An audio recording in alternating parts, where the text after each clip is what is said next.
نحمده ونصلي ونسلم على رسوله الكريم أما بعد فأعوذ بالله من الشيطان الرجيم بسم الله الرحمن الرحيم فمن يعمل مثقال ذرة خيرا يره ومن يعمل مثقال ذرة شرا يره اللهم صل على محمد وعلى آل محمد كما صليت على إبراهيم وعلى آل إبراهيم إنك حميد مجيد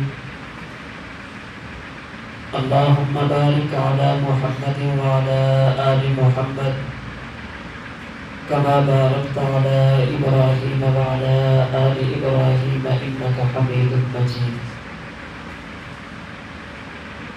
اللہ رب العزت نے جو ہمیں دین عطا فرمایا، یہ دین دو چیزوں کا نام ہے۔ نمبر 1 اوامر، نمبر 2 نواہی۔ نمبر 1 کرنے والے کام اور نمبر 2 بچنے والی چیزیں۔ جو چیزیں کرنے والی ہیں انہیں خیر کہا جاتا ہے، اور جن چیزوں سے بچا جاتا ہے انہیں شر کہا جاتا ہے۔ قرآن کریم میں اللہ رب العزت فرماتے ہیں فَمَن يَعْمَلْ مِثْقَالَ ذَرَّةٍ خَيْرًا يَرَهُ، جو آدمی دنیا میں چھوٹی سے چھوٹی خیر کرے گا، قیامت کے دن اللہ اس کو اس کی جزا اور بدلہ عطا فرمائیں گے۔ وَمَن يَعْمَلْ مِثْقَالَ ذَرَّةٍ شَرًّا يَرَهُ، اور جو آدمی شر کرے گا، اللہ کی نافرمانی کرے گا، اس کی سزا بھی اس کو دی جائے گی۔ صحابی رسول حضرت حذیفہ بن یمان رضی اللہ تعالی عنہ، جنہیں رسول اللہ صلی اللہ علیہ وسلم کا رازدان کہا جاتا ہے، رسول اللہ صلی اللہ علیہ وسلم نے انہیں بہت ساری باتیں ایسی بتائی ہیں جو راز کی تھی۔ بخاری شریف کی روایت میں ہے، حضرت حذیفہ فرماتے ہیں کان الناس یسألون رسول اللہ عن الخیر وکنت اسألہ عن الشر۔ صحابہ کرام رضی اللہ تعالی عنہم اجمعین رسول اللہ صلی اللہ علیہ وسلم سے خیر کے بارے میں پوچھتے تھے، اور میں حضور صلی اللہ علیہ وسلم کے بارے میں حضور سے شر کے بارے میں پوچھتا تھا۔ کیا معنی؟ صحابہ پوچھتے تھے کہ یا رسول اللہ ہم کیا کریں، اور میں ہمیشہ یہ پوچھتا تھا کہ حضور میں کن چیزوں سے بچوں۔ صحابہ کرنے کی چیزیں پوچھتے تھے اور میں بچنے کی چیزیں پوچھتا تھا۔ اس لیے اللہ رب العزت نے رسول اللہ صلی اللہ علیہ وسلم کے واسطہ سے حضرت حذیفہ رضی اللہ تعالی عنہ کو فتنوں کا علم عطا فرمایا تھا۔ فتنوں کے بارے میں آپ بہت زیادہ گہری نظر رکھنے والے تھے۔ تو ہمارا دین یہ دو چیزوں کا نام ہے۔ نمبر 1 ہم نے کرنا کیا ہے، اور نمبر 2 ہم نے بچنا کن چیزوں سے ہے۔ نمبر 1 خیر اور نمبر 2 شر، نمبر 1 امر اور نمبر 2 نہیں۔ ہر موقع پر ایک مومن اور مسلمان کو یہ دونوں باتیں ذہن میں رکھنی چاہیے کہ خیر کیا ہے اور شر کیا ہے، کرنا کیا ہے اور بچنا کن چیزوں سے ہے۔ پھر بالخصوص جب ایک زندگی کا 1 سال پورا ہو، زندگی کا ایک عرصہ گزر جائے، تو انسان کو ان موقعوں پر اس کی طرف اور زیادہ توجہ دینے کی ضرورت ہے۔ مسلمانوں کا جو اسلامی سال ہے، جسے قمری اور ہجری سال کہا جاتا ہے، اس کی ابتدا محرم الحرام سے ہوتی ہے، اس کی انتہا ذی الحج کے مہینے پر ہوتی ہے۔ یہ جو اسلامی سال شروع ہے 1444 ہجری، اس کا معنی یہ ہے کہ ہماری اسلامی تاریخ کے 1443 سال مکمل ہو گئے، 1444واں سال شروع ہو چکا ہے۔ اس ماہ محرم میں بھی کچھ کام ایسے ہیں جو ہمیں کرنے چاہیے، اور کچھ کام ایسے ہیں جن سے ہمیں بچنا چاہیے۔ میری یہ باتیں ان لوگوں کے لیے ہیں جو ہمارے اپنے ہیں، ہمارے مسلک کے لوگ ہیں، خود کو مسلمان کہتے ہیں، اہل سنت والجماعت کہتے ہیں۔ اگر کسی بندے کا مسلک کچھ اور ہے، وہ اپنے مسلک کی بات کریں، ہمیں ان سے کوئی لینا دینا نہیں ہے۔ ہم اپنی بات اپنے لوگوں کو سمجھاتے ہیں کہ اس ماہ محرم میں ہمیں کیا کرنا چاہیے اور کیا نہیں کرنا چاہیے، خیر کیا ہے اور شر کیا ہے، دین کن چیزوں کا حکم دیتا ہے اور کن چیزوں سے بچنے کی تلقین کرتا ہے۔ نئے آنے والے سال میں ایک مومن اور مسلمان ہونے کی حیثیت سے ہمیں کیا کرنا چاہیے؟ سب سے پہلا کام جو ہم نے کرنا ہے وہ ہے اللہ رب العزت سے دعاؤں کا اہتمام کرنا، اللہ رب العزت کے سامنے ہاتھ کو پھیلانا، اللہ رب العزت سے مانگنا۔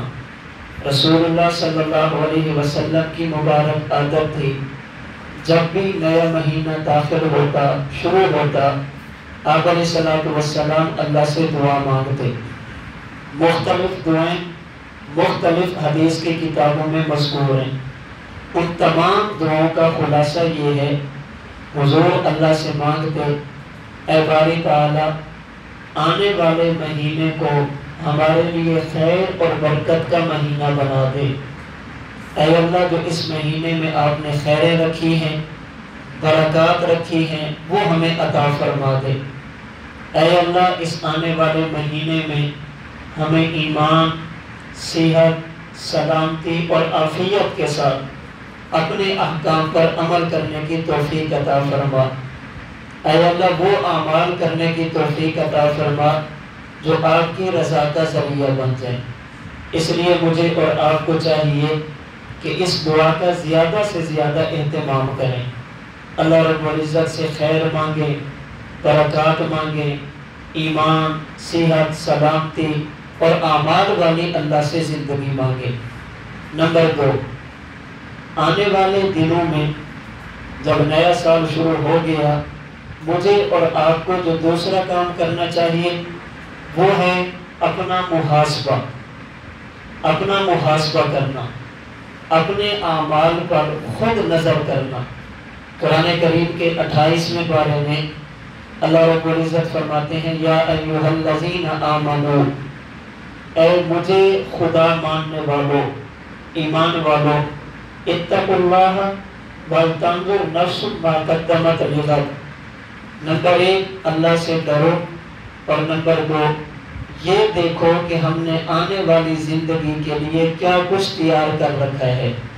اپنا محاسبہ کرو، اپنے اعمال کا احتساب کرو، اپنے گریبان میں جھانکو، تقوی اختیار کرو اور محاسبہ کرو۔ تقوی کا مطلب کیا ہے؟ جن کاموں کے اللہ کرنے کا حکم دے انہیں کرو، جن کاموں سے اللہ پاک روک دیں ان سے رک جاؤ۔ اگر اللہ نے نیکی کا حکم دیا لیکن سستی کر بیٹھے ہو، اللہ سے معافی مانگو۔ جن کاموں سے اللہ نے روکا کر بیٹھے ہو، اس پر بھی اللہ سے معافی مانگو، اسے تقوی کہتے ہیں۔ نمبر 2 وَلْتَنْظُرْ نَفْسٌ مَا قَدَّمَتْ لِغَدٍ، اپنے اعمال کا محاسبہ کرو، اپنے اعمال کا محاسبہ کرو کہ ہم نے آنے والی زندگی کے لیے کتنے اعمال تیار کر رکھے ہیں۔ اس لیے ہم میں سے ہر شخص کو چاہیے تھوڑا سا وقت نکال کر خلوت میں بیٹھ جائیں، لائٹ بند کر لیں، پھر مراقبہ کریں، اپنے گریبان میں جھانکیں۔ کسی کو کچھ کہنے کی ضرورت نہیں، میری زندگی مجھے معلوم ہے، اس پر میں سوچوں جو سال گزرا ہے 1443 ہجری، اس میں میں نے کتنے نیک اعمال کیے، نمازیں کتنی پڑھی ہیں، میں نے روزے کتنے رکھے ہیں، زکوٰۃ فرض تھی میں نے کتنی دی ہے، قربانی واجب تھی میں نے کی ہے یا نہیں کی، میری فصل تھی میں نے عشر ادا کیا ہے یا نہیں۔ نیکیوں پر توجہ کرو۔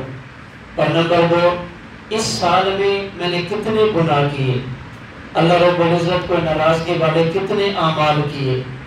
اس سال میں توجہ کرنے کے بعد اگر اعمال خیر ملے، نیکیاں ملیں، اس پر اللہ کا شکر ادا کریں۔ اللہ تیرا کرم ہے، تو نے نماز کی توفیق دی، تیرا کرم ہے، تو نے عبادات کی توفیق دی۔ نیکیوں پر اللہ کا شکر ادا کریں، اور اگر گناہ ہو گیا، اللہ کی نافرمانی ہو گئی، اس پر فوراً اللہ سے معافی مانگیں، توبہ کریں، اللہ رب العزت کے سامنے گڑ گڑائیں۔ پھر توبہ کرنے کے ساتھ یہ دیکھیں جو اعمال میں نے غلط کیے ہیں، گناہ کیے ہیں، ان کی تلافی کی صورت ہے یا نہیں۔ اگر ان کی تلافی ہو سکتی ہے، اللہ سے معافی بھی مانگی جائے اور تلافی بھی کی جائے۔ مثال کے طور پر کسی کے ذمے نمازیں رہ گئی ہیں، اللہ سے معافی بھی مانگے اور نمازوں کی قضا بھی کرے۔ زکوٰۃ فرض تھی، مکمل ادا نہیں کی یا کچھ ادا کی، اللہ سے معافی بھی مانگے، زکوٰۃ ادا کرے۔ عشر واجب تھا، نہیں ادا کیا، توبہ بھی کرے، عشر بھی ادا کرے۔ اسی طرح وہ اعمال جن کی قضا ہو سکتی ہے، تلافی ہو سکتی ہے، توبہ کے ساتھ ساتھ ان کی تلافی بھی کرے۔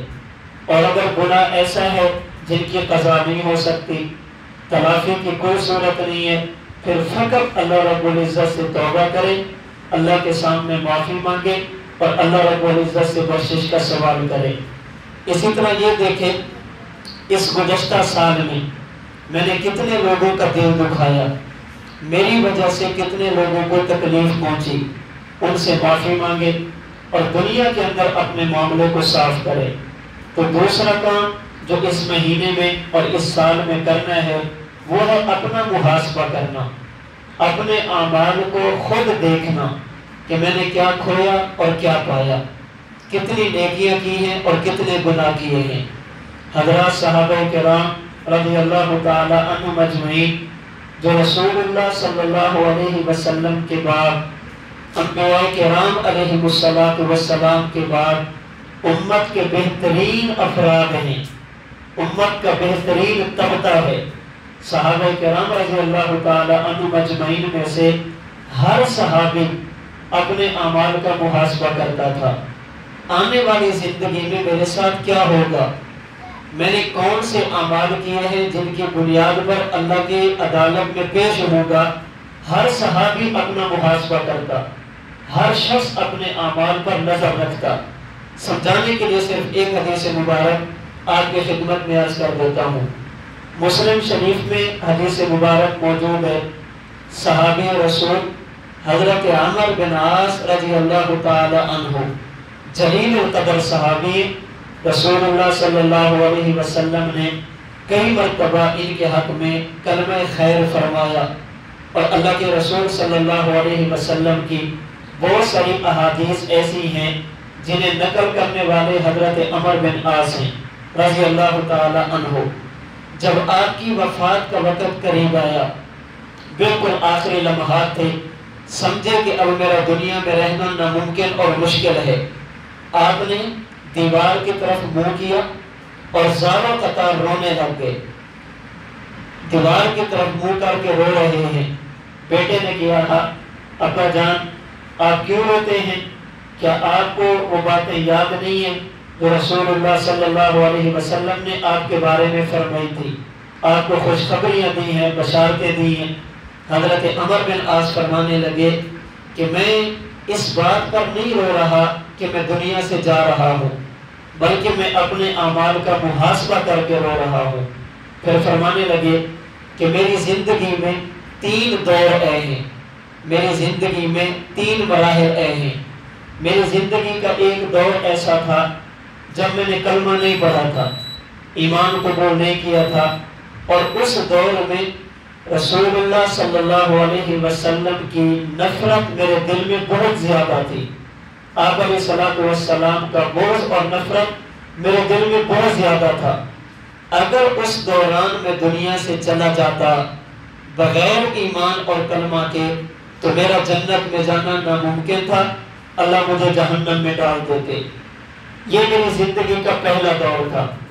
حالات اور واقعات بدلے، ایک وقت آیا میں رسول اللہ صلی اللہ علیہ وسلم کی خدمت اقدس میں حاضر ہوا، عرض کیا رسول اللہ کلمہ پڑھنا چاہتا ہوں، مسلمان ہونا چاہتا ہوں، آپ کے ہاتھ پر بیعت کرنا چاہتا ہوں۔ آپ علیہ السلام نے ہاتھ پھیلایا، قبضت یدی، میں نے اپنا ہاتھ سمیٹ لیا۔ میں نے عرض کیا یا رسول اللہ بیعت تو کروں گا لیکن میری ایک شرط ہے۔ پوچھا عمر کون سی شرط؟ فرمایا یا رسول اللہ یہ بتائیں اگر میں کلمہ پڑھ لوں تو میری زندگی کے جتنے گناہ ہیں کیا اللہ ان کو معاف کر دیں گے، اللہ ان کو بخش دیں گے؟ فرمایا عمر ایمان، اسلام اور کلمہ یہ ایسی چیز ہے جن کی وجہ سے اللہ پاک انسان کی زندگی کے گزشتہ گناہوں کو معاف فرما دیتے ہیں۔ الاسلام یہدم ما کان قبلہ، زندگی کے پہلے گناہ معاف ہو جاتے ہیں۔ اسی طرح اللہ کی رضا کے لیے، اللہ کے دین کے لیے اپنے وطن کو چھوڑ دینا کہ یہاں پر عبادت نہیں کر سکتا، فلاں علاقے میں جاؤں گا تو عبادت کروں گا، ہجرت، اس کی وجہ سے بھی اللہ گناہوں کو معاف کر دیتے ہیں۔ اسی طرح بیت اللہ کا حج کرنا ایمان کی حالت میں، جو شخص حج کرتا ہے، حج بھی ایک ایسی عبادت ہے جس کی وجہ سے زندگی کے گزشتہ گناہ معاف ہو جاتے ہیں۔ گویا کہ حضور نے فرمایا ایمان لانے سے تمہاری زندگی کے گزشتہ سارے گناہ معاف ہو جائیں گے۔ فرماتے میں نے حضور کے ہاتھ پہ ہاتھ رکھا، میں نے کلمہ پڑھا، ایمان قبول کیا۔ یہ میری زندگی کا دوسرا دور تھا، اور اس دور میں میرے دل میں اگر کسی کی سب سے زیادہ محبت تھی تو وہ اللہ کے رسول صلی اللہ علیہ وسلم تھے۔ سب سے زیادہ پیار میں حضور سے کرتا تھا، اور آپ کی عظمت، آپ کی تعظیم میرے دل میں کتنی تھی؟ فرماتے میں حضور کا اتنا ادب اور احترام کرتا تھا کہ حضور کو آنکھ اٹھا کر دیکھتا بھی نہیں تھا۔ اس لیے آج اگر کوئی بندہ مجھ سے سوال کرے کہ اے عامر تم اللہ کے رسول کے صحابی ہو، ذرا بتائیے تو صحیح کہ حضور کا حلیہ کیسا تھا؟ فرماتے اللہ کی قسم میں حضور کا حلیہ بیان نہیں کر سکتا۔ کیوں؟ میں نے تعظیم کی وجہ سے، احترام کی وجہ سے کبھی حضور کو آنکھ اٹھا کر جی بھر کے نہیں دیکھا۔ میں جب بھی آپ کی مجلس میں بیٹھتا اپنی گردن کو جھکا کر بیٹھتا۔ فرماتے اس دوران اگر میں دنیا سے چلا جاتا مجھے یقین ہے کہ اللہ پاک مجھے جنت عطا فرما دیتے۔ میری زندگی کا تیسرا دور رسول اللہ صلی اللہ علیہ وسلم کی رحلت کے بعد سے لے کر آج تک کا زمانہ ہے۔ اس دوران میں نے جو اعمال کیے وہ اعمال کیسے تھے پتہ نہیں اللہ قبول فرماتے ہیں یا نہیں فرماتے۔ پہلے تو حضور موجود تھے، وہی کا سلسلہ جاری تھا۔ اگر کوئی مسئلہ پیش آتا ہم حضور کی خدمت میں حاضر ہو جاتے، یا رسول اللہ یہ کام کیا ہے، اگر ٹھیک ہوتا تو آپ فرماتے صحیح ہے، اگر کوئی کمی کوتاہی ہوتی تو حضور فرماتے اس کی اصلاح کرو۔ اس تیسرے دور میں جو میں نے اعمال کیے ہیں، اب پتہ نہیں ان اعمال کی وجہ سے اللہ رب العزت مجھے معاف کرتے ہیں، مجھے جنت دیتے ہیں، یا اللہ رب العزت میرے ساتھ کیا معاملہ کرتے ہیں۔ پھر حضرت عمر فرمانے لگے اے بیٹے جب میرا انتقال ہو جائے، میرا جنازہ ادا کرنے کے بعد جب مجھے قبر میں دفن کر دو، میری قبر پہ آہستہ آہستہ مٹی ڈالنا، اور مٹی ڈالنے کے فوراً بعد میری قبر سے واپس نہ چلے آنا، تھوڑی دیر کے لیے قبر پہ رک جانا، میرے حق میں استغفار کرنا، اللہ سے دعا کرنا۔ کیوں؟ فرمایا اس لیے کہ جب بندہ قبر میں جاتا ہے اس کے پاس دو فرشتے آتے ہیں جو اس سے سوال کرتے ہیں، میں چاہتا ہوں کہ تم میری قبر پہ تھوڑی دیر کے لیے رک جاؤ تاکہ تمہارے ساتھ ماموس ہو کر میں فرشتوں کے سوالوں کے جواب دے سکوں۔ عرض کرنے کا مقصد ایک ہے کہ دیکھیں حضرت عمر بن عاص رضی اللہ تعالی عنہ رسول اللہ صلی اللہ علیہ وسلم کے صحابی ہیں، ایمان کی حالت میں اللہ کے نبی سے ملاقات کی، ایمان کی حالت میں دنیا سے چلے گئے۔ ہمارا ایمان ہے، ہمارا عقیدہ ہے، اللہ کے نبی کا صحابی ہونا کتنے بڑے اعزاز کی بات ہے۔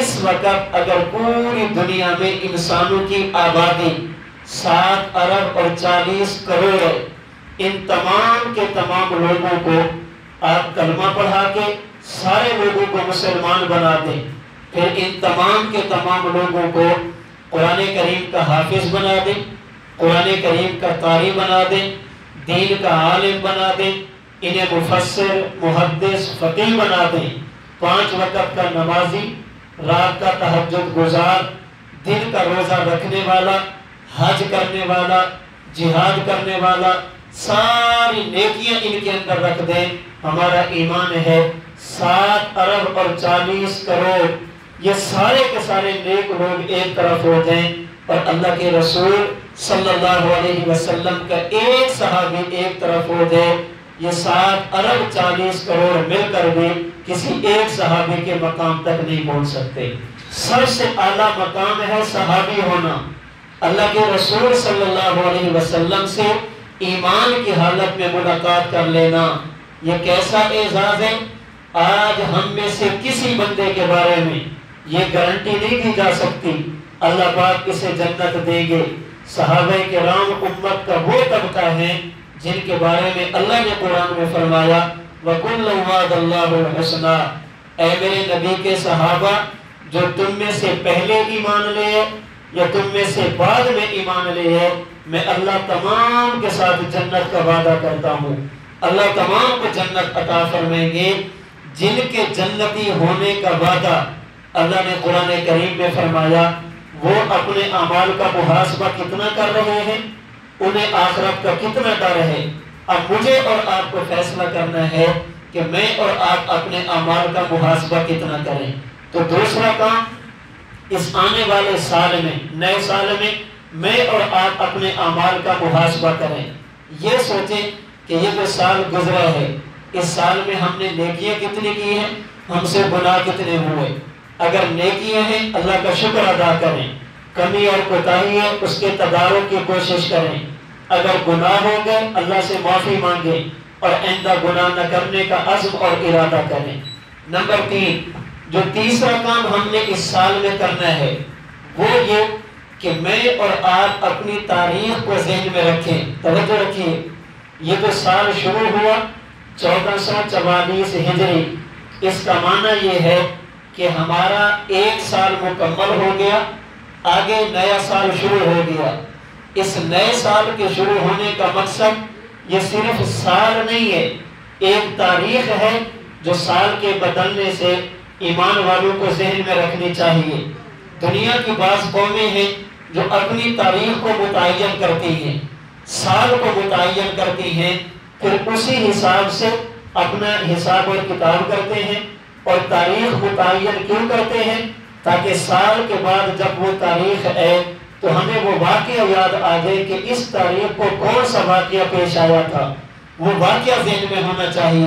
مثال کے طور پر وہ لوگ جو سیدنا نوح علیہ السلام کے زمانے میں تھے، ان میں سے چند ایک ایسے تھے جنہوں نے ایمان قبول کیا، باقی وہ تھے جنہوں نے کلمہ نہیں پڑھا۔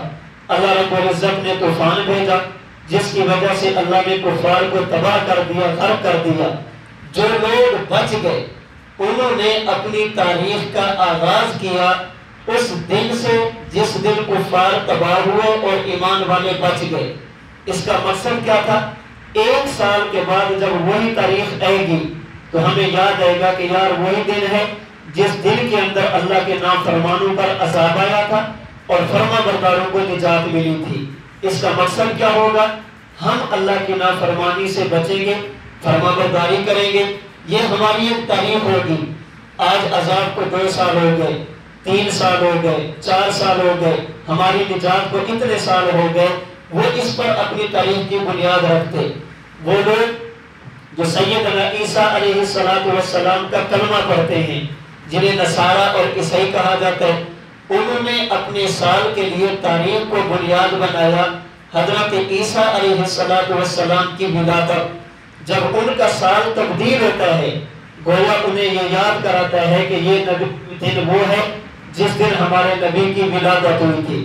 ہمارے نبی کی ولادت کو 100 سال ہو گیا، 200 سال ہو گئے، 300 سال ہو گئے۔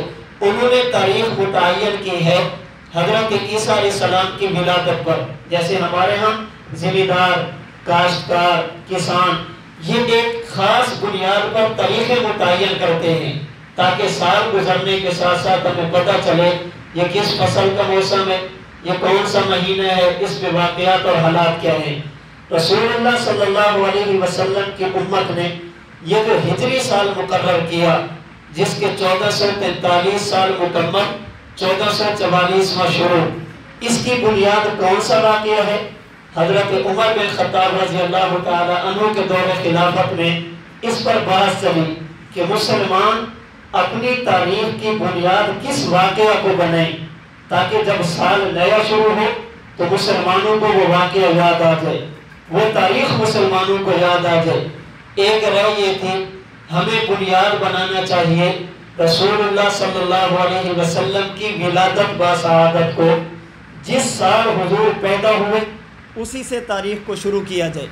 جب حضور علیہ الصلوۃ والسلام کی ولادت باسعادت ہوئی وہاں سے سال کو شروع کرنا چاہیے تاکہ جب سال ہو تو ہمیں پتہ چلے حضور کی ولادت کو 100 سال ہو گیا، آپ کی ولادت باسعادت کو 200 سال ہو گئے، 300 سال ہو گئے۔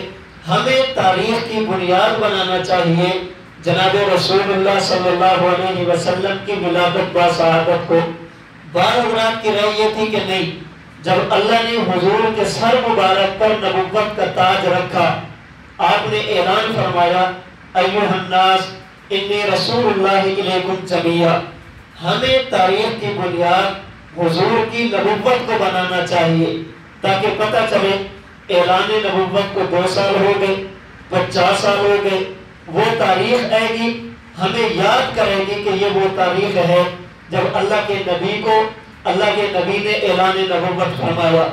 بعض کی رائے یہ تھی کہ بنیاد بنایا جائے ولادت کو، بعض کی رائے یہ تھی کہ نہیں، بنیاد بنایا جائے نبوت اور بعثت کو، لیکن ان دونوں پر خدشات تھے۔ پہلا خدشہ، اگر ہم حضور کے لیے اسلامی سال کے لیے بنیاد بنے حضور کی ولادت کو تو یہ عیسائی بھی کر رہے ہیں، تو ہم اور عیسائی اکٹھے ہو جائیں گے۔ ان کا سال شروع ہوتا ہے حضرت عیسیٰ کی ولادت سے، ہمارا سال شروع ہوگا حضور کی ولادت سے، اور ہمارے ہاں بنیاد ولادت نہیں ہے، ہمارے ہاں بنیاد کچھ اور ہے، کیونکہ ہمارے پاس جناب رسول اللہ صلی اللہ علیہ وسلم کی زندگی کی ایک ایک چیز محفوظ ہے، عیسائیوں کے پاس محفوظ نہیں ہے، اس لیے انہوں نے بنیاد ولادت کو بنایا۔ اس لیے یہ نہیں کر سکتے تاکہ عیسائیوں کے ساتھ مشابہت نہ ہو۔ اچھا جی، پھر نبوت کو بنا لیں، جب حضور نے اعلان نبوت فرمایا وہاں سے اسلامی سال شروع کریں، فرمایا کہ یہ بھی نہیں ہو سکتا۔ کیوں؟ اس لیے کہ اس اعلان نبوت کے بعد جو آنے والے حضور کے سال ہیں وہ بڑے مسالے والے سال ہیں۔ اللہ کے نبی کو اس دوران تکلیفیں دی گئی، اس دوران کلمہ پڑھنے کا معنی اپنے آپ کو موت کے منہ میں ڈالنا تھا، اس لیے وہ دور بھی مناسب نہیں ہے۔ اچھا جی، پھر بنیاد کیا رکھی جائے؟ حضرت عمر بن خطاب نے فرمایا اسلامی سال کی ابتدا کے لیے اس تاریخ کو بنیاد بنایا جائے جہاں سے مسلمانوں کا عروج شروع ہوا۔ اللہ رب العزت نے انہیں طاقت عطا فرمائی، استحکام عطا فرمایا، فتوحات اور غلبہ عطا فرمایا۔ اس کے لیے صحابہ کرام کے اجماع اور اتفاق سے حضرت عمر نے جس واقعہ کو بنیاد بنا کر اسلامی سال کو شروع کیا، اس کے لیے بنیاد بنایا گیا صحابہ کرام اور رسول اللہ صلی اللہ علیہ وسلم کی مکہ مکرمہ سے مدینہ منورہ کی طرف ہجرت کو۔ یہ جو ہجرت ہے، ہجرت سے پہلے والے جو 13 سال ہیں، ان 13 سالوں میں اللہ کے رسول صلی اللہ علیہ وسلم پر بڑی تکلیفیں، بڑی پریشانیاں آئی، اور مسلمانوں کو ایک قسم کی ظلم کی چکی میں پیسا گیا۔ لیکن جب رسول اللہ صلی اللہ علیہ وسلم مدینہ منورہ تشریف لے گئے، یہاں سے مسلمانوں کی فتوحات کی ابتدا، غلبے کی ابتدا۔ اب حضور عبادت کرتے ہیں، کوئی رکاوٹ نہیں ہے، دین کی بات کرتے ہیں، کسی قسم کی رکاوٹ نہیں، ظلم اور ستم کا نام و نشان نہیں۔ یہ اللہ کے رسول صلی اللہ علیہ وسلم کے غلبے کا دور تھا، قوت کا دور تھا، استحکام اور مضبوطی کا دور تھا۔ اللہ رب العزت نے ایک آزاد ریاست رسول اللہ صلی اللہ علیہ وسلم کو عطا فرمائی تھی۔ تو صحابہ کرام کے مشورے سے سیدنا عمر بن خطاب رضی اللہ تعالی عنہ نے اسلامی سال کی ابتدا کے لیے بنیاد کس کو بنایا؟ رسول اللہ کی ہجرت کو۔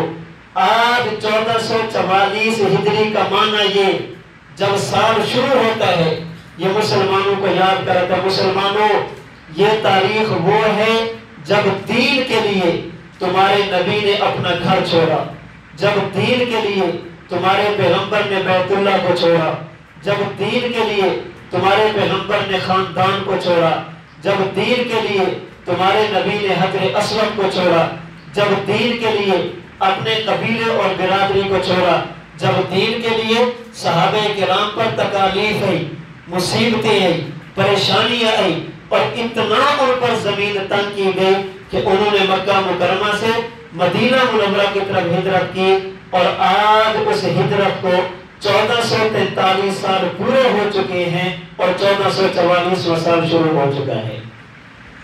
یہ ہماری ایک تاریخ ہے۔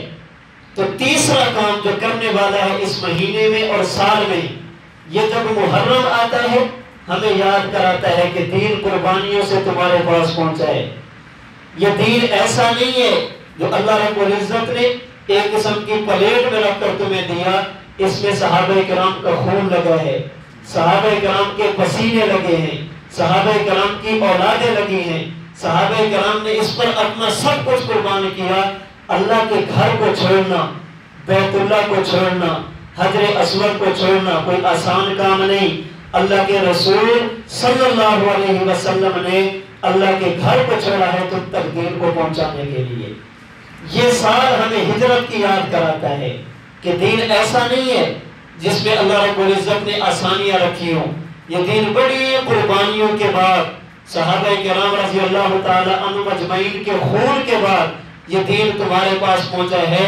اگر یہ تاریخ ہم ذہن میں رکھیں گے تو محرم الحرام نیا سال جب آتا ہے ہم اسے رسمی سال نہیں سمجھیں گے، یہ ہمیں ایک واقعہ یاد کرے گا۔ حضرت بلال پر ظلم کیسے کیا گیا، حضرت عمار پر ظلم کیسے ہوا، حضرت یاسر پر ظلم کیسے ہوا، سیدہ سمیہ کے جسم کے ٹکڑے کیسے کیے گئے، حضرت سہیل کے ساتھ زیادتیاں کون سی ہوئی، حضرت خباب کے ساتھ ظلم کون سے کیے گئے، وہ سارے واقعات ذہن میں رکھ کر اب جب اسلامی سال شروع ہوگا تو آپ کو بات سمجھ آئے گی اللہ رب العزت نے ایمان والوں کو کتنی بڑی نعمت عطا فرمائی ہے۔ یہ جو آج بعض لوگ ڈیرے پہ بیٹھ کر، ہوٹل پہ بیٹھ کر ادھر سے حقہ کھینچیں گے، ادھر سے صحابہ پر باتیں کریں گے، ادھر سے چائے پیئیں گے، ادھر سے صحابہ پر باتیں کریں گے، اور بعض لوگ اسلام کے لباس میں، تحقیق اور ریسرچ کے لباس میں، مذہب کی بنیاد پر میڈیا پہ بیٹھ کر اسلامی لیکچرار بن کر صحابہ کرام رضی اللہ تعالی عنہم اجمعین کی مقدس جماعت پر حملہ کرنے کی کوشش کرتے ہیں۔ اللہ کی قسم یہ جب محرم کا مہینہ آتا ہے کبھی بیٹھ کر پڑھیں اور سنیں 13 سال مکہ مکرمہ میں وہ کون سا ظلم ہے جو صحابہ کے ساتھ نہیں ہوا۔ ہوٹل پہ بیٹھ کر تبصرے کرنا بہت آسان ہے، اللہ کے نبی کے صحابہ نے جو دین کے لیے قربانیاں دی ہیں ان کا تصور کرنے سے بھی انسان کے رونگٹے کھڑے ہو جاتے ہیں۔ کیا کیا ظلم ان پر نہیں کیے گئے، کون سی وہ زیادتی ہے جو ان کے ساتھ نہیں کی گئی، اور قصور کیا تھا؟ صرف ایک ہی قصور ہے، لا الہ الا اللہ محمد رسول اللہ۔ تو تیسرا کام جو میں نے اور آپ نے اس سال میں کرنا وہ کیا؟ جب بھی نیا سال شروع ہو اپنی تاریخ ذہن میں رکھیے۔ یہ سال ہمارا شروع ہو رہا ہے، یہ ہمیں آج سے 1443 سال پہلے اس ہجرت کی طرف لے کر جائے گا جب رسول اللہ صلی اللہ علیہ وسلم کے قتل کے منصوبے بن رہے، اللہ کے نبی کو جلا وطن کرنے کے منصوبے بن رہے، اللہ کے نبی کو قید کرنے کے منصوبے بن رہے، اور جناب رسول اللہ صلی اللہ علیہ وسلم رات کے وقت ایک شخص کو لے کر مکہ مکرمہ سے مدینہ منورہ آہستہ آہستہ جا رہے ہیں، اور پیچھے سے اعلان ہو رہا ہے جو اللہ کے نبی کو قتل کر کے لے گا 100 اونٹ انعام دیا جائے گا، اللہ کے نبی کو پکڑ کے لے گا 100 اونٹ انعام دیا جائے گا، یہ بتائے گا کہ حضور کہاں ہیں، 100 اونٹ انعام دیا جائے گا، نبی کے سر کی قیمت مقرر کی جا رہی ہے، اللہ کے نبی کا وہ سر مبارک جن کی برکت سے اللہ نے کائنات کو وجود دیا، جن کی برکت سے اللہ نے زمین کو پستی، آسمان کو بلندی عطا فرمائی، انبیاء کو نبوت، صحابہ کو صحابیت، علماء کو علم، اولیاء کو ولایت، کائنات میں جتنے لوگوں کو جو کچھ ملا اللہ کے نبی کی برکت سے ملا، اس پیغمبر کے سر کی قیمت مقرر ہو رہی ہے۔ مخبری کی صورت میں اللہ کے نبی کے لیے اعلان، اللہ کے نبی کے بارے میں بتانے والے کے لیے انعام کا اعلان کیا جا رہا ہے۔ آج میں اور آپ اس سال کی ابتدا پر بیٹھ کر سوچیں اللہ کے نبی دین کے لیے کتنی قربانیاں دے رہے، صحابہ کرام رضی اللہ تعالی عنہم اجمعین یہ دین کے لیے کتنی قربانیاں دے رہے ہیں۔ تیسرا کام ہم نے اس محرم الحرام میں یہ کرنا ہے۔ نمبر 4، چوتھا کام، اس آنے والے سال میں سال کی تبدیلی کے ساتھ ساتھ میں اور آپ اپنے آپ کو بدلنے کی کوشش کریں۔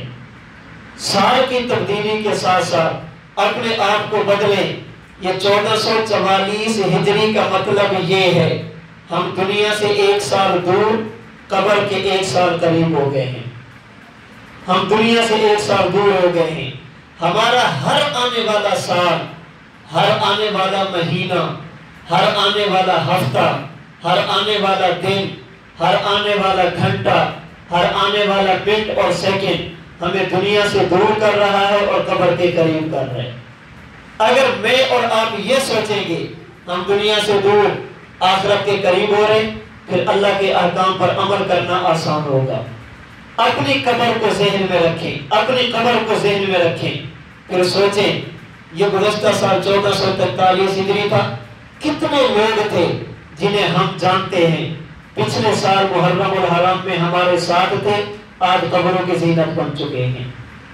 کتنے میرے جاننے والے جو گزشتہ سال میرے ساتھ اٹھتے تھے، بیٹھتے تھے، گپے لگاتے تھے، دنیا کے معاملات چلاتے تھے، آج قبر میں جائیں وہ اتنے محتاج ہیں کہ ان کی قبر کو درست کریں تو ہم کریں گے، وہ خود کچھ نہیں کر سکتے۔ اگر یہ بات ذہن میں ہوگی حدیث مبارک میں فَإِنَّهَا تُذَكِّرُ الْآخِرَةَ، اگر اس نیت سے قبرستان جاؤ گے کہ یہ ہمارے جاننے والے آج قبروں میں ہیں، تمہیں اپنی آخرت یاد آئے گی، اپنی قبر یاد آئے گی، اپنی موت یاد آئے گی، اللہ کی فرما برداری کرنا اور اللہ کی نافرمانی سے بچنا یہ تمہارے لیے آسان ہوگا۔ اپنے آپ کو بدلیں، اپنی گزشتہ سال کی زندگی اس میں تبدیلی لیں اور کوشش کریں نیکیوں میں اضافہ کریں، گناہ نہ کریں، اگر ہو جائے تو فوراً توبہ کی کوشش کریں، اپنے آپ کو بدلنے کی کوشش کریں۔ نمبر 5، یہ جو محرم الحرام کے دن ہیں ان دنوں کی اہمیت کو سمجھیے، ان دنوں کی اہمیت کو سمجھیں۔ یہ دن عام دن نہیں ہے، یہ ان دنوں میں سے ان دنوں میں شامل ہیں جنہیں اللہ رب العزت نے عزت عطا فرمائی، عظمت عطا فرمائی، اللہ نے حرمت عطا فرمائی۔ اللہ رب العزت نے 4 مہینے ایسے ہیں جنہیں حرمت والے مہینے فرمایا، ان عدت الشہور عند اللہ 12 شہرا فی کتاب اللہ یوم خلق السماوات والارض منها 4 حرم، فرمایا 3 مہینے 12 ہیں، ان 12 مہینوں میں سے اللہ نے 4 مہینوں کو عزت والا، عظمت والا، حرمت والا بنایا۔ پہلا مہینہ ذوالقعدہ، دوسرا مہینہ ذی الحج، تیسرا مہینہ محرم، چوتھا مہینہ رجب۔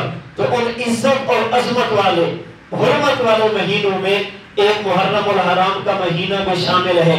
اس کے عزت اور عظمت والے ہونے کا مطلب یہ ہے ہم اس میں اعمال وہ کریں جو ہماری عزت کا ذریعہ بنے، عبادات وہ کریں جو ہماری عظمت کا ذریعہ بنے۔ فَلَا تَظْلِمُوا فِيهِنَّ أَنفُسَكُمْ، اس میں اللہ کی نافرمانی نہ کریں، اللہ رب العزت کو ناراض نہ کریں، عبادات کا اہتمام کرنا چاہیے تو آنے والے دنوں کی اہمیت کو سمجھا جائے۔ جناب رسول اللہ صلی اللہ علیہ وسلم نے اپنے کئی ایک فرامین میں اس ماہ مقدس کی عظمت کو بیان فرمایا، اس عزت کو بیان فرمایا، حرمت کو بیان فرمایا، اور مقصد کیا ہے؟ مسلمان زیادہ سے زیادہ عبادات کریں، زیادہ سے زیادہ عبادات کریں۔ اور نمبر 6 جو چھٹا کام اس مہینے میں کرنے والا ہے، اللہ پاک توفیق عطا فرمائے روزوں کا اہتمام کریں، اللہ پاک توفیق عطا فرمائے دن کا روزہ رکھیں، رات کی عبادت کریں، قرآن کریم کی تلاوت کریں۔ حدیث مبارک میں ہے آپ علیہ السلام نے ارشاد فرمایا جو آدمی محرم کا ایک روزہ رکھتا ہے اللہ پاک اس بندے کو ایک روزے پر ایک مہینے کے روزے کا اجر عطا فرماتے ہیں۔ ایک دن کا روزہ 30 روزوں کے برابر، اس لیے ان دنوں کو ضائع نہ کریں۔ آپ علیہ السلام کی خدمت میں ایک شخص حاضر ہوا، اللہ کے رسول سے نصیحت کی درخواست کی. آپ نے اور نصیحت بھی فرمایا کہ صبر کا مہینہ جو رمضان المبارک ہے اس میں روزے رکھا کرو، اور صبر کے مہینے کے علاوہ یعنی رمضان کے علاوہ جو باقی 11 مہینے ہیں، فرمایا کہ ان 11 مہینوں میں ہر مہینے میں ایک دن روزہ رکھا کرو. رمضان پورا اور شوال سے لے کر شعبان تک یہ جو 11 مہینے بنتے ہیں ان میں ہر مہینے ایک روزہ رکھا کرو. صحابہ نے عرض کیا یا رسول اللہ میں اس سے زیادہ کی طاقت رکھتا ہوں، ایک سے زیادہ روزے رکھ سکتا ہوں، آپ مجھے اجازت دیں. فرمایا کہ چلو رمضان پورا رکھ لیا کرو، باقی 11 مہینوں میں ہر مہینے 2 روزے رکھا کرو. یا رسول اللہ میں اس سے بھی زیادہ طاقت رکھتا ہوں. فرمایا کہ چلو ہر مہینے 3 دن روزے رکھ لیا کرو. یا رسول اللہ میرے اندر اس سے بھی زیادہ کی طاقت ہے. آپ علیہ السلام نے فرمایا کہ پھر جو حرمت والے مہینے ہیں ذوالقعدہ، ذوالحج، محرم اور رجب ان میں روزے رکھا کرو. اور آپ نے 3 انگلیوں سے اشارہ فرمایا، رکھا کرو پھر چھوڑ دیا کرو، رکھا کرو پھر چھوڑ دیا کرو، رکھا کرو پھر چھوڑ دیا کرو. کیا مانا؟ ان 4 مہینوں میں 3 دن روزہ رکھو، 3 دن ناغا کر لو، پھر 3 دن روزہ رکھو، پھر 3 دن ناغا کر لو، پھر 3 دن روزہ رکھو. یعنی آدھا مہینہ روزے کا، آدھا مہینہ چھوڑ دو. اور یہاں پہ یاد رکھنا آپ نے جو یہ فرمایا نا کہ 3 دن رکھ کے 3 دن چھوڑ دینا، یہ محبت اور شفقت کی وجہ سے ہے. اگر کوئی بندہ پورا مہینہ روزے رکھ سکتا ہو وہ پورا مہینہ رکھے، 10 رکھ سکتا ہو وہ 10 رکھے، 20 رکھ سکتا ہو وہ 20 رکھے. اگر اور کچھ بھی نہ کر سکے تو کم از کم اس مہینے میں 9، 10 یا 10، 11 کو چھوڑ کر، اس میں آگے بات کرتا ہوں، کم از کم ایک روزہ رکھنا چاہیے جناب رسول اللہ صلی اللہ علیہ وسلم کے فرمان کی وجہ سے. تو چھٹا کام جو اس آنے والے سال میں بالخصوص ہم نے اس ماہ محرم میں کرنا ہے وہ ہے روزوں کا اہتمام کرنا. نمبر 7 پھر بالخصوص 9 اور 10 کا روزہ رکھنا یا 10 اور 11 کا روزہ رکھنا. ہم نے سمجھ لیا ہے کہ 10 محرم یہ کھانے پینے کا دن ہے، یہ کھانے پینے کا دن نہیں، یہ عبادت کا دن ہے. رسول اللہ صلی اللہ علیہ وسلم نے اس دن میں روزہ رکھا ہے اور امت کو روزہ رکھنے کی ترغیب دی ہے. بلکہ ایک روایت کے مطابق یہ 10 محرم کا روزہ وہ تھا جو آپ کے تشریف لانے سے پہلے اہل مکہ بھی رکھتے تھے. 10 محرم کا روزہ وہ بھی رکھتے تھے. آپ علیہ السلام مکہ مکرمہ سے مدینہ منورہ تشریف لے گئے. آپ نے وہاں پہ یہودیوں کو دیکھا وہ 10 محرم کا روزہ رکھتے ہیں. آپ علیہ السلام نے پوچھا کہ یہ 10 محرم کا روزہ کیوں رکھتے ہو؟ انہوں نے بتایا وجہ یہ ہے اس 10 محرم کو حضرت موسیٰ علیہ السلام اور ان کے ماننے والوں کو اللہ نے نجات عطا فرمائی تھی. ہم ان کے ساتھ محبت کا اظہار کرتے ہیں اور اس بنیاد پر ہم روزہ رکھتے ہیں. جناب رسول اللہ صلی اللہ علیہ وسلم نے فرمایا ہم حضرت موسیٰ علیہ السلام سے پیار تم سے زیادہ کرتے ہیں. اتنا تعلق تمہارا حضرت موسیٰ سے نہیں جتنا تعلق ہمارا ہے. کیوں؟ تم صرف زبانی محبت کا اظہار کرتے ہو، ہم عملی محبت کا اظہار کرتے ہیں. حضرت موسیٰ کی باتوں پر تم عمل نہیں کرتے، مسلمان عمل کرتے ہیں. کیوں؟ حضرت موسیٰ کی تعلیمات میں تھا جب آخری نبی تشریف لے لوگوں میری بات نہیں ان کی بات ماننا، میرا کلمہ نہیں ان کا کلمہ پڑھنا، تورات کی بات نہیں قرآن کریم کی بات کرنا، یہودیت کی نہیں دین اسلام کی بات کرنا. تو ان کے ساتھ تو محبت ہم زیادہ کرتے ہیں، تم نہیں کرتے. آپ علیہ السلام نے روزہ رکھا، پھر اس موقع پر فرمایا اگر اللہ نے مجھے زندگی عطا فرمائی میں آئندہ سال فقط 10 کو روزہ نہیں رکھوں گا. اللہ نے توفیق دی اس کے ساتھ یا تو 9 کا روزہ رکھوں گا یا پھر اس کے ساتھ 11 کا روزہ رکھوں گا تاکہ حضرت موسیٰ سے محبت کا اظہار بھی ہو جائے اور یہ بھی پتہ چل جائے کہ روزہ رکھنے والے یہودی نہیں بلکہ مسلمان ہیں. 9 یا 10 کا روزہ رکھنا یا 10 اور 11 کا روزہ رکھنا اللہ پاک توفیق عطا فرمائے، اس کا اہتمام کرنا چاہیے. 8واں کام جو اس مہینے میں ماہ محرم میں ہم نے کرنا ہے اس کا تعلق ہے فقط 10 محرم کے ساتھ. شعب الایمان بیہقی کی روایت کے مطابق آپ علیہ السلام نے فرمایا اگر تم یہ چاہو اللہ رب العزت پورا سال تمہارے اوپر رزق کے دروازے کھول دے، اللہ پاک تمہارے رزق میں وسعت اور برکت عطا فرمائے۔ اس کا ایک نسخہ اور طریقہ یہ ہے، یوم عاشوراء یعنی 10 محرم کو اپنے گھر والوں پہ، اپنے اہل و عیال پہ وسعت تم کرنا، آنے والے سال میں وسعت تم پر میرا اللہ فرما دے گا۔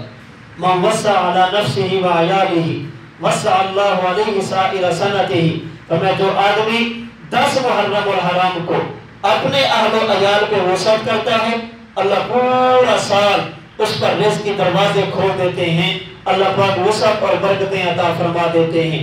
اللہ توفیق عطا فرمائے، یوم عاشوراء اپنے گھر والوں پہ وسعت کریں۔ ایک بات میں عرض کرتا ہوں، یوم عاشوراء یہ وسعت کا دن ہے، لیکن اس کا تعلق اپنے گھر کے ساتھ ہے۔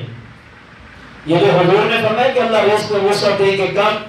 جب اپنے گھر والوں پہ وسعت کرو گے۔ صدقہ خیرات کرنی چاہیے، اس کے لیے پورا سال ہے۔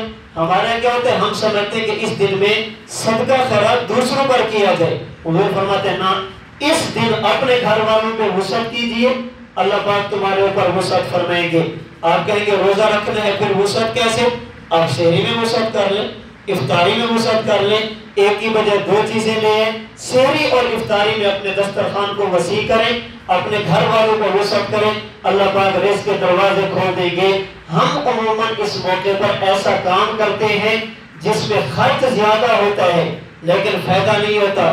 دیگیں پکا دیں، سبیلے لگا لیں، ان کا تعلق اس دن کے ساتھ نہیں ہے۔ میں نے گزارش کی، جو کرتا ہے وہ جانے، اس کا کام جانے۔ میں نے اور آپ نے سمجھنا ہے کہ اس دن میں ہم نے کیا کرنا ہے۔ روزہ رکھیں، اپنے اہل و عیال پر، اپنے گھر والوں پہ وسعت کریں، اللہ رب العزت تمہارے رزقوں کے اندر وسعت عطا فرما دیں گے۔ نامہ کام جو اس مہینے میں کرنے والا ہے وہ ہے اپنے ایمان کی حفاظت کرنا، اپنے دین کی حفاظت کرنا۔ ایمان اور دین کی حفاظت کے لیے ضروری ایسی بات پڑھیں جن سے صحابہ اور آل دونوں کی محبت دل میں ہے۔ ایسی بات بیان کریں جن سے صحابہ کی بھی محبت دل میں ہے، آل کی بھی محبت دل میں ہے۔ ایسی بات کو سنیں جن کی وجہ سے صحابہ کی محبت اور آل کی محبت دل میں ہے۔ ان دنوں میں ایسی بات پڑھنا، ایسی بات کہنا، ایسی بات سننا جس کی وجہ سے صحابہ کی نفرت دل میں آ جائے، یہ اللہ کے رسول صلی اللہ علیہ وسلم کی آل، آپ کے گھرانے، آپ کے اہل بیت، آپ کی ازواج مطہرات کسی ایک کی نفرت کے دل میں آ گئے، اپنے ایمان کا جنازہ اٹھا بیٹھیں گے، ایمان ختم ہو جائے گا۔ کسی ایک صحابی سے بھی بغض رکھنا، کسی ایک صحابی سے بھی نفرت کا اظہار کرنا اور اس کو پھر دین کا حصہ سمجھنا، یہ ایمان کو تباہ کر کے رکھ دیتا ہے۔ ہمارا عقیدہ ہے صحابہ اور آل یہ ہمارے ایمان کے 2 پر ہیں۔ صحابہ اور آل یہ ہمارے ایمان کے 2 پر ہیں۔ پرندے کا ایک پر کاٹ دو، پرواز نہیں کر سکتا۔ صحابہ اور آل میں سے کسی ایک کو نکال دو تو یاد رکھنا دین میں باقی نہیں بچتا۔ اللہ کے نبی کے صحابہ ہوں، نبی کی ازواج ہوں یا نبی کی آل ہوں، یہ سارے کے سارے ہمارے ایمان کا حصہ ہیں۔ ان سے محبت کرنا ہمارا ایمان ہے۔ ان میں سے کسی ایک سے بھی بغض رکھنا، کسی ایک سے بھی نفرت کا اظہار کرنا، صحابہ سے محبت کر کے آل سے نفرت کرنا، آل سے محبت کر کے ازواج سے نفرت کرنا، ازواج کی محبت کی آڑ میں آل کی نفرت دل میں بٹھانا، یہ ایک مومن اور مسلمان کی شان نہیں۔ ہم اس بندے سے محبت اپنے ایمان کی بنیاد سمجھتے ہیں جس نے ایمان کی حالت میں اللہ کے رسول صلی اللہ علیہ وسلم سے ملاقات کی، اللہ کے نبی صلی اللہ علیہ وسلم کے ساتھ، آپ کے ساتھ ایمان کی حالت میں ملاقات کی۔ وہ صحابی ہوتا، وہ ازواج مطہرات ہوتا، وہ آل رسول ہوتا، تو ان دنوں میں ہر کسی کو پڑھے نہیں، ہر کسی کو سنے نہیں، پڑھے وہ جن کی وجہ سے صحابہ اور اہل بیت کی محبت دل میں ہے، سنے وہ جن کی وجہ سے صحابہ اور اہل بیت کی محبت دل میں ہے۔ اس کے لیے مستند علماء، مستند واقعات، ان کی طرف توجہ کریں۔ آپس میں باتیں گھڑنا، گھڑ کے ان کی نسبت آل کی طرف کرنا اور ایسی بات کرنا جن کی وجہ سے آل کی عزت بھی ختم ہو جائے، عظمت بھی ختم ہو جائے، حرمت بھی ختم ہو جائے۔ اپنے آپ کو ان چیزوں سے بچانا چاہیے۔ 10واں کام جو اس مہینے میں نے اور آپ نے کرنا ہے، اس مہینے میں نے اور آپ نے کرنا ہے، وہ کیا؟ ہم دنیا کو بتائیں صحابہ اور آل ان کا آپس میں پیار تھا، نفرت نہیں تھی۔ اللہ کے نبی کی اولاد ہو یا پیغمبر کے صحابہ ہوں، رحماء بینہم، یہ آپس میں شیر و شکر تھے، آپس میں ایک دوسرے سے محبت کرنے والے تھے، ایک دوسرے سے نفرت کرنے والے نہیں تھے۔ اور یاد رکھنا، میں ایک جملہ عرض کرتا ہوں، اس روئے زمین پر آج تک چشم فلک نے ایسا شخص نہیں دیکھا جو صحابہ کرام سے بڑھ کر نبی کی آل سے پیار کرنے والا ہو۔ سب سے زیادہ نبی کی آل سے پیار کرنے والے صحابہ کرام تھے۔ پھر صحابہ کرام میں بالخصوص حضرت ابو بکر، حضرت عمر، حضرت عثمان جنہیں خلفاء ثلاثہ کہتے ہیں، حضرت علی کے خاندان سے اگر اس روئے زمین پر کوئی سب سے زیادہ محبت کرنے والا تھا تو یہ 3 شخص تھے، سب سے زیادہ۔ بخاری شریف اٹھائیے، حضرت ابو بکر صدیق قسم اٹھا کے فرماتے ہیں، لوگوں اللہ کی قسم، مجھے اپنے گھرانے سے زیادہ نبی کے گھرانے سے پیار ہے، مجھے اپنی اولاد سے زیادہ نبی کی اولاد سے پیار ہے۔ میں اپنے پیٹ پر پتھر باندھ سکتا ہوں اللہ کے نبی کی اولاد، نبی کے آل کے لیے، میں اپنا پیٹ کاٹ سکتا ہوں اللہ کے نبی کی آل اور اولاد کے لیے۔ بلکہ بخاری شریف کی ایک روایت کے مطابق حضرت ابو بکر، حضرت علی امام اور مقتدی، ابو بکر امام، علی مقتدی، مسجد نبوی سے نکلے، مدینہ کی گلیوں میں جانے لگے۔ حضرت حسین، حضرت حسن رضی اللہ تعالیٰ عنہ کھیل رہے تھے۔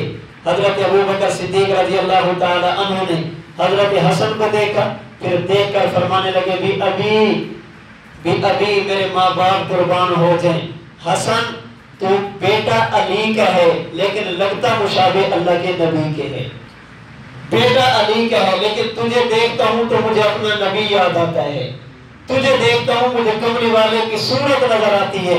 پھر یہ کہہ کر بخاری شریف کی روایت کے مطابق حضرت ابو بکر نے حضرت حسن کا بازو پکڑا، بازو پکڑ کے اپنے کندھے پہ بٹھایا۔ میں اپنے ذوق میں کہتا ہوں، حضرت ابو بکر نے کہا ہوگا یہ کندھے دنیا میں 2 بندوں کو اٹھا سکتے ہیں، ہجرت کی رات اللہ کے نبی کو اور آج کے دن نبی کے نواسے، نبی کی تصویر حسن کو۔ یہ محبت کا اظہار ہے۔ سب سے زیادہ محبت کرنے والے حضرت ابو بکر صدیق تھے۔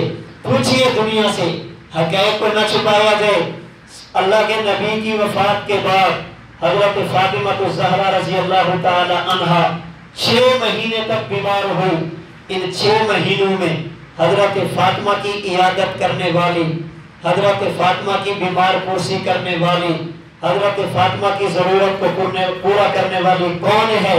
لوگ جس عورت کا نام لیں گے وہ ابو بکر صدیق کی بیوی ہوگی۔ 6 مہینے تک حضرت فاطمہ کی عیادت کرنے والی اللہ کے نبی کے صحابی ابو بکر صدیق کی بیوی۔ یہ جو تمہیں بتایا جاتا ہے، حضرت فاطمہ نے وصیت کی تھی میرا جنازہ رات کے وقت اٹھانا تاکہ کسی غیر محرم کی نگاہ میرے کفن پر بھی نہ پڑے۔ پوچھئے حسنین کریمین تک حضرت فاطمہ کی اس وصیت کو کس عورت نے پہنچایا؟ جس عورت نے وصیت کو پہنچایا اسے ابو بکر کی بیوی کہتے ہیں۔ رات کے وقت جب جنازہ ہوا، پوچھئے جنازے کا امام کون؟ مشہور روایت کے مطابق حضرت علی نے حضرت ابو بکر کا ہاتھ پکڑا اور میں ابو بکر جب آپ موجود ہوں تو فاطمہ کا جنازہ کوئی اور نہیں پڑھا سکتا۔ کون کہتے ہیں کہ آپس میں لڑائیاں تھی؟ سب سے زیادہ محبت کرنے والے حضرت ابو بکر، حضرت ابو بکر کے بعد حضرت عمر۔ حضرت عمر محبت کرتے تھے، حضرت حسین، حضرت حسن، ان کے ساتھ حضرت عمر کی محبت اپنی سگی اولاد سے بھی زیادہ تھی۔ ایک ملک فتح ہوا، خزانے وہاں سے آ گئے، مال غنیمت آ گیا۔ حضرت عمر کیا کرتے تھے؟ مسجد نبوی میں مال غنیمت کو بکھیر دیتے تھے، پھیلا دیتے تھے۔ مال غنیمت پڑے، جب تقسیم کرنے کی باری ہے، حضرت حسن، حضرت حسین تشریف لے گئے۔ امیر المومنین ہمارا حصہ، ہمارا حق، تمہیں مرحبا، نبی کی آل، نبی کی اولاد تشریف لائیے۔ 1000 درہم حضرت حسن آپ اٹھا لو، 1000 درہم حضرت حسین آپ اٹھا لو۔ ابتدا نبی کے خاندان سے کی ہے۔ حضرت عبداللہ بن عمر آ گئے، حضرت عبداللہ بن عمر حضرت عمر کے بیٹے ہیں. میں آج کی زبان میں کہوں گا وقت کے بادشاہ کا بیٹا، وقت کے حکمران کا بیٹا، بادشاہ وقت کا صاحبزادہ، امیر المومنین میرا حصہ. تو میں مرحبا، تو بھی بڑا مبارک ہے، 500 اٹھا لے. حضرت عبداللہ بن عمر رک گئے. حضرت حسن حضرت حسین چھوٹے ہیں، میں بڑا ہوں. جب میں تلوار لے کر اللہ کے نبی کے ساتھ میدان جنگ میں جاتا تھا، یہ گلیوں میں کھیلتے تھے. آپ نے انہیں زیادہ دیا، مجھے تھوڑا دیا، یہ کیوں؟ فرمانے لگے عبداللہ تجھے بھی ان کے برابر دوں گا، لیکن ایک شرط ہے. حضرت وہ کیا؟ ابا جان وہ کیا؟ امیر المومنین وہ کیا؟ فرمایا باپ ایسا لے کر آؤ جو ان کے باپ جیسا ہو، نانا ایسا لے کر آؤ جو ان کے نانا جیسا ہو، نانی ایسی لے کر آؤ جو ان کی نانی جیسی ہو، خالہ ایسی لے کے آؤ جو ان کی خالہ جیسی ہو. ان کا باپ علی ہے، ان کا والد علی ہے، ان کی والدہ فاطمہ ہے، ان کا نانا کملی والا، نانی سیدہ خدیجہ الکبریٰ، خالہ سیدہ زینب، سیدہ رقیہ، سیدہ ام کلثوم. تیرا باپ ان کے باپ جیسا نہیں، تیرا نانا ان کے نانے جیسا نہیں، تیری نانی ان کی نانی جیسی نہیں، تیری خالیں ان کی خالیں جیسی نہیں. اس لیے عمر ان کو زیادہ دے گا، تجھے تھوڑا دے گا. حضرت حسین رضی اللہ تعالی عنہ کو حضرت عمر بن خطاب نے فرمایا ملاقات ہو گئی، کبھی کبھی ہمارے پاس آیا کرو. الاصابہ فی تمیز الصحابہ میں حافظ ابن حجر اسقلانی نے لکھا حضرت حسین دعوت دی کہ کبھی کبھی ہمارے پاس آیا کرو. چند دن گزرے، دوبارہ ملاقات ہوئی. حسین میں نے کہا تھا کبھی کبھی آیا کرو. حضرت حسین فرمانے لگے میں آیا تھا. فرمایا ملے کیوں نہیں، ملاقات کیوں نہیں کی؟ فرمایا میں جب آیا دروازے پر آپ کے بیٹے عبداللہ بیٹھے تھے. میں نے پوچھا امیر المومنین کا کسی کام میں مصروف ہیں، اندر جانے کی اجازت نہیں. فرماتے میں نے یہ سوچ کر واپسی کا راستہ اختیار کیا، جب حضرت عمر کے بیٹے کو اجازت نہیں تو مجھے اجازت کیوں؟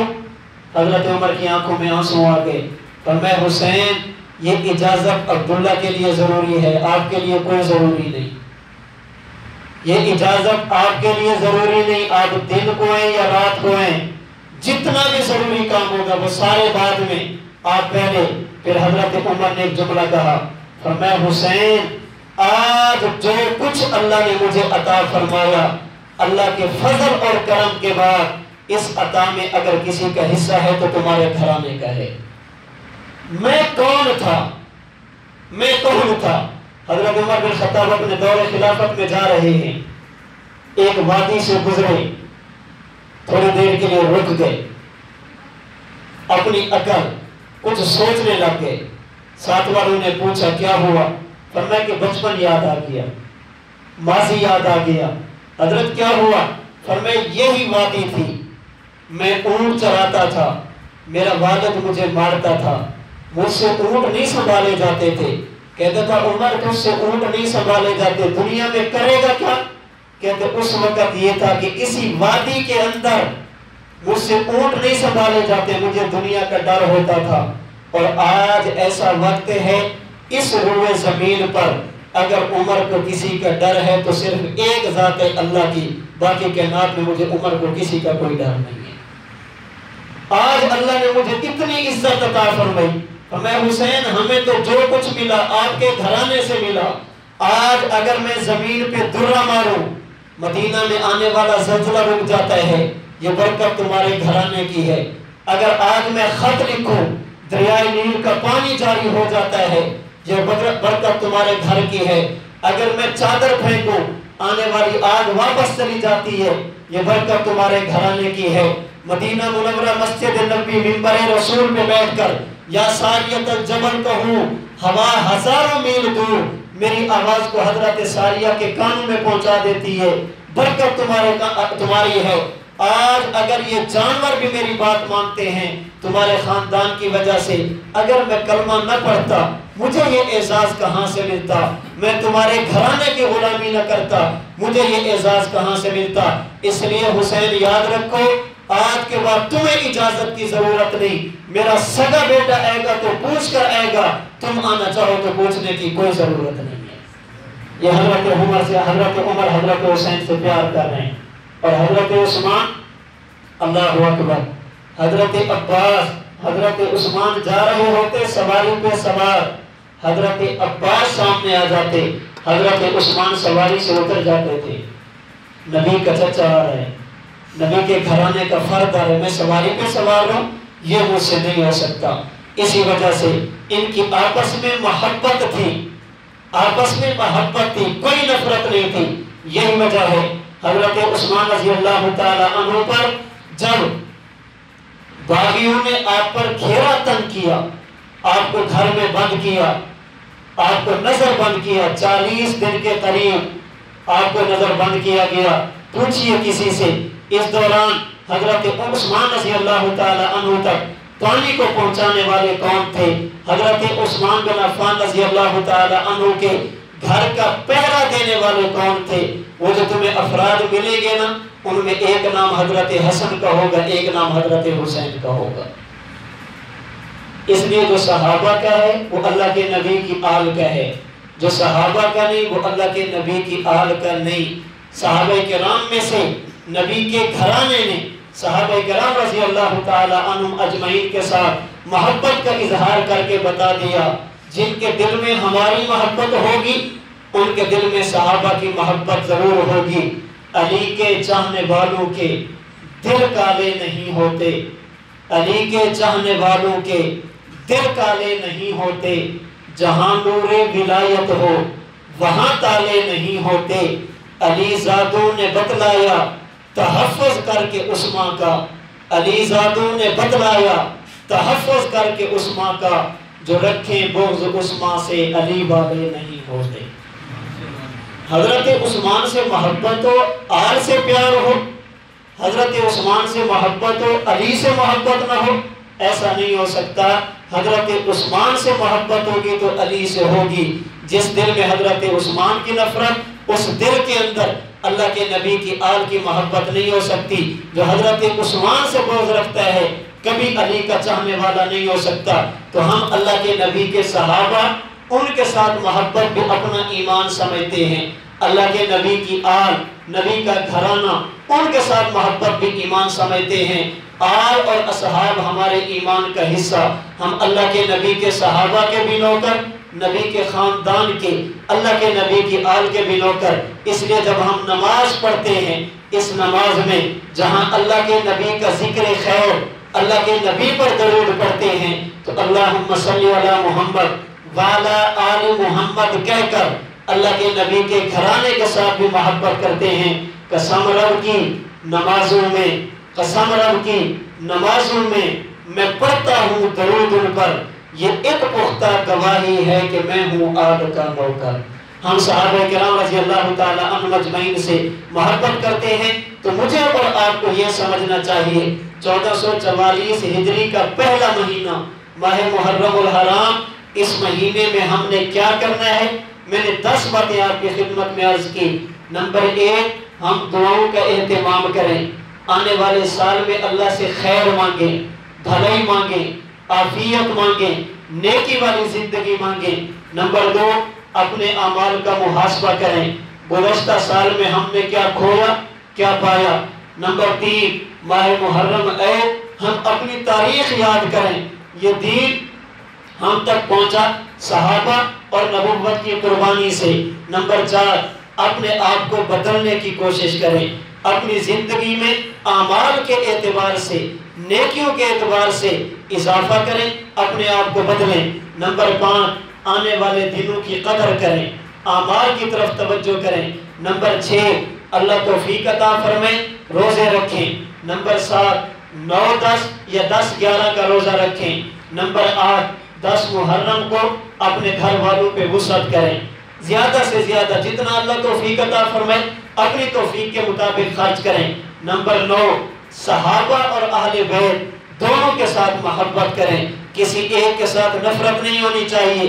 اور نمبر 10، دنیا کو یہ بتانا چاہیے صحابہ اور آل یہ ایک دوسرے کے ساتھ محبت کرتے تھے، ان کی ایک دوسرے کے ساتھ نفرت اور عداوت نہیں تھی. یہ 10 کام کرنے والے، اس کے علاوہ جتنی رسومات ہیں مجھے اور آپ کو ان سے بچنا چاہیے.